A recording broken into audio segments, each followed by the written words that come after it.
नेपालीमा डरलाग्दो कथा र घटना भन्ने च्यानल त्रिकोण टेल्सलाई सब्स्क्राइब गर्नुहोस् र बेल आइकन थिच्नुहोस्।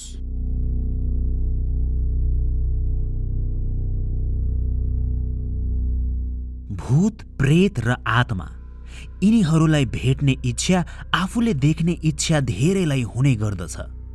आफूले नदेखेको नभोगेको घटनाहरू देख्ने र भोग्ने इच्छा, त्यो कौतूहलता मानवको एउटा प्रवृत्ति नै हो। तर कतिपयले यो बुझ्दैनन् कि त्यो इच्छा धेरै सार हो र गाह्रो पनि पर्न सक्छ। आजको श्रृङ्खलामा त्यस्तै इच्छा राख्ने गरेको एकजना श्रोताले आफूले भोगेको एउटा डरलाग्दो सत्य घटना लेखी पठाउनु भएको छ। साथै दुई अन्य श्रोताहरूको सत्य घटनाहरू सुनौ। त्रिकोण टेल्सको 96औं श्रृङ्खलामा 3 सत्य घटनाहरू। पहिलो श्रोता। मेरो नाम मनोज हो र मेरो घर चाहिँ ओखलढुङ्गामा। म हाल सपरिवार भई काठमाडौँमा नै बस्छु। यो घटना चाहिँ म 11 वर्षको उमेर हुँदातिरको हो। हाम्रो घरमा पहिल्यैदेखि धेरै नै तर्साउँथ्यो रे।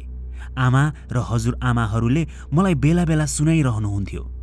कहिलेकाहीँ मेरी आमा जाँतो पिच्दै गर्दा उहाँको पछाडिबाट कसैले उहाँको पछ्यौरा तानेको जस्तो हुने, अनि कहिलेकाहीँ माथि बुइगेलमा पुरै हिँडेको जस्तो गर्ने भने कहिलेकाहीँ सुतिरहेको बेला सिरक माथि अजङ्गको कालो थुप्रो धुमधुम्ती बसिरहेको हुन्छ भनी आमाले भन्नुहुन्थ्यो। म सानै भएकोले कुरा सुनुन्जेल आफूले बुझे डराउँथे, नभए प्राय म बुझ्दिन थिएँ अनि फेरि बिर्सी आफ्नै धुनमा खेली बस्थे। एक दिनको कुरा हो, म घरमा एक्लै बसिरहेको थिएँ। मेरी हजुरआमा बाख्रा चराउन जानुभएको थियो अनि मेरी आमा मेलापातको काममा। त्यो बेला बोटमा केरा लडरम्मै फल्ने र पाक्ने भएकोले बुइगेलमा हाम्रै बारीमा फलेका धेरै केराहरूलाई झुन्ड्याएर राखिएको हुन्थ्यो। मैले धेरै केरा माथि बुइगेलमा गई खाने भएकोले हुँदा आमा र हजुरआमाले गाली गर्नुहुन्थ्यो। त्यस बेला चाहिँ घरमा कोही पनि नभएकोले गर्दा म केरा चोर्ने दाउले बिस्तारै बुइगेलमा गएँ अनि एउटा दुईटा गर्दै तेस्रो केरा खाँदै थिएँ। त्यही बेला त्यस बुइगेलमा राखिएको खाट मुनि मैले केही चलमलाइरहेको मेरो आँखाको कुनाबाट देखेँ अनि मेरो नजर त्यतै मोडियो। त्यो दृश्य त म कहिल्यै बिर्सिनै सक्दिनँ। 4 खुट्टे भएको खाट थियो अनि खाट मुनि लसुन अनि आलुहरू राखिएको थियो। त्यही खाट मुनि मैले एउटा बच्चा लसुन छोडाएर खाँदै गरेको देखेँ। कोही बाहिरको बच्चा घरमा पस्यो भनौँ भने गाउँ घर नै हो, सबैले सबैलाई चिन्थे। मैले पनि कोही माथि गएको देख्थे होला। त्यसरी कोही बच्चा माथि बुइगेलमा बसी लसुन छोडाई खाँदै गरेको देख्दा मैले केही बुझ्नै सकिनँ। मैले चपाइरहेको मेरो मुखको केरा पनि न त चपाउनै सकेँ न त निल्नै सकेँ। त्यो दृश्यले मलाई अकमकाएको पनि थियो, साथै तर्साएको पनि, किनभने त्यो बच्चा साह्रै नै अनौठो देखिन्थ्यो। त्यसको पेट बडे मानको ठुलो, बिरामी परेको झैँ। हात खुट्टाहरू त मासु नै छैन झैँ पुरै हड्डी जस्तो पातलो। अनुहार त मैले देख्न सकिनँ। त्यो ठुलो भुँडी पनि मैलो भई मैलको कत्लै कत्ला जस्तो देखिन्थ्यो।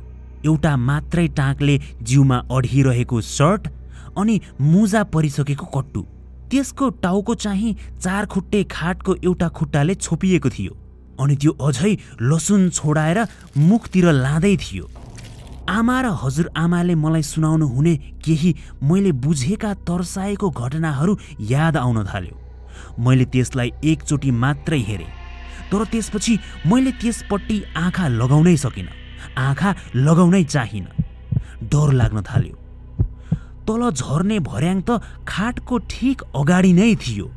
तल ओर्लिँदै गर्दा त त्यसको मुख रहेको खाटको खुट्टा भर्याङतिरै पर्थ्यो र मुख एकदम नजिक भएर ओर्लिनु पर्थ्यो।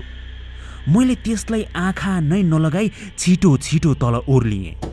जब केही खुड्किला टेकी ओर्लिएँ अनि त दौडिएर तल हाम फाल्ने क्रममा मेरो टाउको बुइगेलको ढोका, जसलाई घोप्टे भनिन्छ, त्यसमा ठोकियो अनि टाउकोमा टुटिल्को नै उठ्यो। त्यही बेला म त्यसरी तल ओर्लिने बित्तिकै मेरी हजुरआमा बाख्राहरू र दाउरा लिएर आइपुग्नुभयो। अनि मैले डराउँदै आमा आमा माथि बुइगेलमा खाटमुनि बच्चा छ भनिदिएँ। बुइगेलबाट तल ओर्लिन मिल्ने केवल एउटा त्यो भर्याङ, त्यही भर्याङ अगाडि नै थिएँ म। मैले त्यस्तो भनेपछि हजुरआमा र म हतार हतार माथि गयौँ, तर माथि कोही पनि थिएन। पलङ मुनि मैले त्यही बच्चो देखेको ठाउँतिर थियो त लसुन छोडाइएका केही बोक्राहरू अनि केही छोडाइसकिएको लसुनको पोटी। हजुरआमाले मैले भनेको कुरा पत्याउनु भएन। के भनी दुःख दिन्छ यो भनी तल जानुभयो अनि म पनि डरले उहाँसँगै उहाँलाई समाउँदै तल गएँ। पछि जब बुझ्ने भएँ तब थाहा पाएँ कि त्यस घर म जन्मिएको केही वर्षमा लिनुभएको थियो रे। सस्तो मूल्यमा पाइएको भनेर लिएको घर भुताहा भएर बेचिएको, हामीलाई झुक्क्याई बेचिएको रहेछ।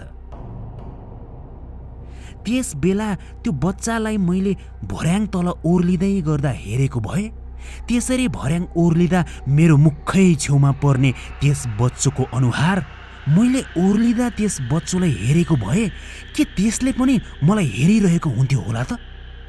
कि त्यसको त्यो अजङ्गको पेट लसुनको सट्टा मलाई नै खाइदिन्थ्यो कि? त्यो दृश्य र घटना ती त म कहिले पनि बिर्सिदिन। दोस्रो श्रोता। मेरो नाम आकृति। म आज हजुरहरूलाई मेरो साथीले देखेको एउटा सत्य घटना भन्न गइरहेकी छु। मेरो त्यस साथीको परीक्षा सकिएर विद्यालय 1 महिनाको छुट्टी भएपछि ऊ आफ्नो गाउँ गएको थियो। मेरो त्यस साथी भने निकै सामाजिक स्वभावको भएकोले गाउँमा गएपछि सबैलाई भेट्ने गर्थ्यो। सबै छिमेकी साथीभाइहरूलाई भेटी छरछिमेकका ठुला बडालाई समेत भेट्ने गर्थ्यो। त्यही भेट्ने क्रममा एउटी छिमेकी दिदी भने बिरामी हुनुभएको उसले चाल पायो। त्यस छिमेकी दिदी भने साह्रै नै बिरामी हुनुभएको थियो। डाक्टरहरू कहाँ देखाए पनि रोग भने केही देखिन्थेन, तर पलङमा थला परेर उठ्नै नसक्ने गरी बिरामी पर्नु भएको थियो। मेरो साथी त्यसरी गाउँ जाँदा त्यस दिदी भर्खर बिरामी पर्नु भएको थियो अनि मेरो साथीले त्यस दिदीलाई भेटेको भोलिपल्ट भने उहाँ त सिकिस्तै बिरामी हुनुभयो। बोल्दाखेरि ठ्याक्कै उहाँको बितिसक्नु भएको हजुरआमाले बोलेको जसरी नै बोल्नुहुन्थ्यो। दिदीको हजुरआमा भने धेरै वर्ष अगाडि बित्नु भएको। दिदीको आवाज र हजुरआमाको आवाज फिटिक्कै नमिल्ने, तर बिरामी भएदेखि हजुरआमा बोल्नु भएको हो कि दिदी त्यस्तो छुट्टाउनै नसकिने जस्तो आवाज दिदीको भइसकेको थियो। मेरो साथी गाउँमा गएको तेस्रो दिनको कुरा हो। दिदीलाई साह्रै नै गाह्रो भएकोले त्यस दिदीलाई उहाँको घरको मान्छे र केही गाउँलेहरू मिलेर एउटा धामी कहाँ लिएर गए। जब धामीले केही मन्त्र पढी दिदीलाई फुक्न थाले, दिदी त पुरै बोली पनि कुनै बुढी आमाईको जस्तो त्यो बुढो भइसकेको थर्किएको लरबरिएको बोलीमा ठ्याक्कै आफ्नी हजुरआमाकै तरिका, हजुरआमाकै शैली र बोलीमा बोल्न थाल्नुभयो। अनि दिदी एउटा टोलाएको नजरले आफ्नो बुबातिर हेर्दै बोल्न थाल्नुभयो। मलाई किन नजलाको? तिमीहरू दाजुभाइको झगडाले मेरो आत्मा भड्कायो होइन? दिदीले एकदमै डर लाग्दो पारामा आफ्नो बुबालाई ठुला ठुला आँखा पारी हेर्दै बोल्नु भएको थियो। मेरो साथी सहित त्यहाँ आएका सबैजना त्यो दृश्य देखेर अनि त्यो कुरा सुनेर अचम्मित भए, डराउन थाले। त्यस दिदीको बुबा र काकाको झगडा परेकोले मृत्युपछि गरिनुपर्ने विधिहरू केही राम्ररी गरिएको थिएन र आफूलाई जलाइयोस् भन्ने इच्छा गरेकी त्यस बुढीलाई भने उनीहरूले चिहानमा गाडी दिएका थिए। फेरि त्यस दिदी हजुरआमाकै आवाजमा बोल्न थाल्नुभयो। दाजुभाइ मिलेर मलाई जलाओ अब अनि पिण्ड चढाओ, नत्र म नातिनीलाई मसँगै लिएर जान्छु। त्यो सुन्ना साथ बुबा आत्तिन थाल्नुभयो। हात जोडेर दिदीलाई हेर्दै रुन थाल्नुभयो अनि धामीसँगको काम सकिएपछि तुरुन्तै विदेशमा घरजम गरी बसेको भाइलाई सबै विस्तार सुनाउनु भयो। उहाँको भाइ पनि 3 दिनभित्र गाउँ आउनुभयो। अनि उहाँहरूको आमाको चिहानबाट बचेका हाडखोरहरू निकालेर जलाएपछि मात्रै बिस्तारै आफै त्यस दिदी जाती हुन थाल्नुभयो। त्यस 1 महिने छुट्टीको लागि गएको मेरो साथी त्यस्तो घटना आफैले प्रत्यक्ष देखेर आएपछि हामी सबैलाई धेरै डर मान्दै सुनाएको थियो। छुट्टीमा गएको 1 महिने अवधिभरि के गर्यो कसो गर्यो सबै सुनाउँदै थियो। त्यस्तो पनि हुने रहेछ भनेर हामी पनि त्यो सुनि आत्तिएका थियौँ। ऊ त अहिले पनि बेला बेला त्यस दिदीले आफ्नै हजुरआमाको स्वरमा बोलेको सम्झिँदा तर्सिने गर्छ। तेस्रो श्रोता। मेरो नाम उमेश। यो एउटा घटना धेरै पुरानो त होइन। 2016 सालको अगस्त 10 मेरो जन्मदिनको दिन बितेको घटना। म र मेरो साथीहरू एकदम रमाइलो गर्न मन पराउने, एडभेन्चर स्पोर्ट्स एकदम मन पराउने, मोटरसाइकल कुदाउने, खोलामा पौडी खेल्न जान मन पराउने, सधैँ नै घुमी बस्ने र एउटा राम्रो भनौँ कि नराम्रो भनौँ भूत एकदम हेर्न मन लागि भूतलाई खोज्दै रातिको 12-1 बजे जङ्गलहरूमा हिँड्ने। यसै गरी हामी हेटौडाको 4 कोसे झाडी, धरानको चिहान फाँट, पशुपतिको खोला किनारा, स्वयम्भूको जङ्गल र स्तूपा, काभ्रेको महादेव मन्दिर र गाउँतिर हामी रातिको 12-1 बजे नै हिँडिरहन्थ्यौँ। नयाँ ठाउँ र नयाँ जङ्गलहरूमा घुम्न र भूत खोज्ने रहरलाई फुर्सद भयो कि त्यसरी घुम्न हामी हिँडिहाल्थ्यौँ। यस्तै गरी घुम्ने गरेका हामी साथीहरू मेरो जन्मदिन मनाउन भनेर हामी रामकोट पुग्यौँ। त्यहाँको जङ्गल बीचको एउटा रिजोर्टमा हामी सेकुवा पोल्दै रक्सी खाँदै बस्दै थियौँ र खाना पनि पाक्न नै लागिसकेको थियो। त्यति बेला हामी 7 जना गएका थियौँ र त्यो बेला 7-8 बजे साँझ हामी बाइक लिएर गएका थियौँ। पार्टी सुरु भइसकेको थियो। रिजोर्ट पनि एकदम डर लाग्दो, बत्ती एकदमै थोरै र जङ्गलको बीचमा हुनाले कसैले हामीलाई सुन्न सक्दैन थियो र हामी आफ्नै दुनियाँमा भएको जस्तो लागिरहेको थियो। हामी मध्येको एकजना साथी चाहिँ लामा पुजारी थियो। उसको बुबा चाहिँ ठुलै पुजारी हुनुहुन्थ्यो र उसले पनि बुबाकै कार्यभार सम्हालिरहेको थियो। उसले आफूले देखेका भूतका घटनाहरू पनि सुनाउने हुँदा र उमेर पनि एउटै भएकोले त्यसमाथि भूतहरूलाई नजिकैबाट बुझेको आफ्नै साथी भएकोले हुँदा हाम्रो सान र आँट निकै ठुलो थियो। त्यसरी हामी त्यस रिजोर्टमा बसी रमाइलो गर्दै गर्दा भने हाम्रो त्यस लामा पुजारी साथी उसले मलाई छिनछिनमा अलिकति अप्ठ्यारो महसुस भएको भनेर बेला बेला भनिरहेको थियो। तर म उसको कुरा नसुनी आफ्नै तालमा सबैसँग कुरा गर्दै बसिरहेको थिएँ। झन्डै रातिको 11-12 बजिसकेको थियो र मेरो अर्को एउटा भाइ पनि दाइको जन्मदिनमा रमाइलो गर्नुपर्छ नि भनेर जङ्गलको बाटो हुँदै बाइक लिएर आउँछु भन्यो। अनि फोनैमा मैले उसलाई मन भए आउँदा हुन्छ नि भने। आफ्नो जन्मदिनको दिन कोही 12 बजे राति आउँछु भन्दा कसरी नआऊ भन्नु मैले। र मैले चाहिँ बरु कुनै साथी छ भने लिएर आऊ, एक्लै नआऊ भने। त्यस भाइ एउटा साथी लिएर आउँदै गर्ने क्रममा चिप्लो बाटोको कारण एउटा ठाउँमा मोटरसाइकलबाट दुवैजना लडेछन् अनि जङ्गलको बाटो हिलो नै हिलो भएको हुनाले त्यस भाइ र उसको साथी हामी कहाँ हिलाम्मे भएर आइपुगे। त्यति बेलासम्म म मेरो लामा साथी सहित अरू 5 जना भाइहरू हामी एउटा कोठामा बसेर लामा पुजारी साथीलाई भूत बोलाउन भूत बोलाऊ भन्दै जिद्दी गर्दै जिस्काएर बसिरहेका थियौँ। मेरो त्यस लामा साथीले चाहिँ खेलाची होइन नि, नसामा रमाइलो गर्ने कुरो होइन भन्दै यस्तो यस्तो हुन्छ भने त्यस लामा साथीले 4-5 वटा मन्त्र हामीलाई भनेर सुरक्षित पारामा जप्न पनि लगाएको थियो र हामी भने रमाइलोको हिसाबले मज्जाले जप्दै बसिरहेका थियौँ। मलाई राम्ररी याद छ त्यसपछि 81 हाम्रो कोठा हामी बसिरहेको पुरै माहौल चिस्सिन थालेको थियो। कस्तो खै के फेरिएको यस्तो खालको माहौल भइरहेको थियो। अनि लामा पुजारी साथी पनि अलिकति धेरै नै यताउता हेर्दै अलि चनाखो भइरहेको जस्तो लागिरहेको थियो। र त्यही बेला त्यस बाइकबाट आउँदै गरेको भाइ र उसको साथी हिलाम्मे भएर रिजोर्टको गेटमा आइपुगेका थिए अनि हामी उनीहरूलाई लिन भनी गेटतिर गयौँ। हिलाम्मे भएका भाइहरूलाई देखेपछि एकछिन त हामी हाँस्यौँ अनि हात मुख धुने ठाउँमा लगेर सफा गरेर खाना खानातिर लाग्यौँ।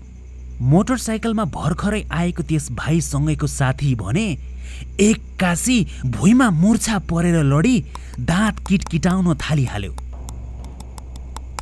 मध्यरात यत्तिका टाढा, त्यसमाथि त्यस भाइले मात्रै चिनेको त्यस साथी, हामीले उसलाई नचिनेकोले हुँदा कतै केही रोगले पो च्याप्यो कि भनेर हामीले चिन्ता गर्न थालिसकेका थियौँ। हामी सबैजना रिजोर्टको किचनमा थियौँ अनि जब हामीले किचनको एउटा भित्तामा रहेको बडे मानको झ्यालतिर हेऱ्यौँ, बाहिर हेर्दा झिसमिस झिसमिस जस्तो देखिएका सेतो थियो कि खै कस्तो राम्ररी नबुझिने नदेखिने खालको मान्छेहरू हिँड्दै गरेको हामी सबैले देख्यौँ। एकजना साथीले झ्याल बाहिर त्यसरी देखेको थियो अनि हामी सबैको ध्यान त्यहाँ पुगेपछि सबैजना झ्याल बाहिर हेर्दै बसिरहेका थियौँ।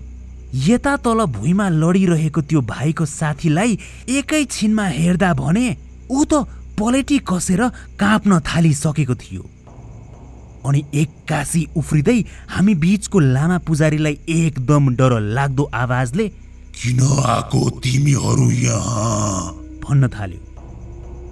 अनि मेरो लामा पुजारी साथी उसले केही देखेको झैँ केही बुझेको झैँ, जुन हामीले देखिरहेका थिएनौँ, जुन हामीले बुझिरहन सकेका थिएनौँ, त्यस्तो देखेको झैँ झस्किएर आत्तिन थाल्यो अनि डर र माया दुवैको भावले होला आँखा आँसुले टलपल गरी तिमीहरूले यही हेर्ने सोच बनाएको होइन भनी आफू पनि भुइँमा पलेटी कसेर मन्त्र जप्न थाल्यो। त्यस बेला हामी जुन अवस्थामा परेका थियौँ त्यस्तो हामीले कहिले भोग्नु परेको थिएन। त्यसरी हाम्रो लामा साथी कहिले पनि सजग भई प्रतिक्रिया जनाइहालेको थिएन।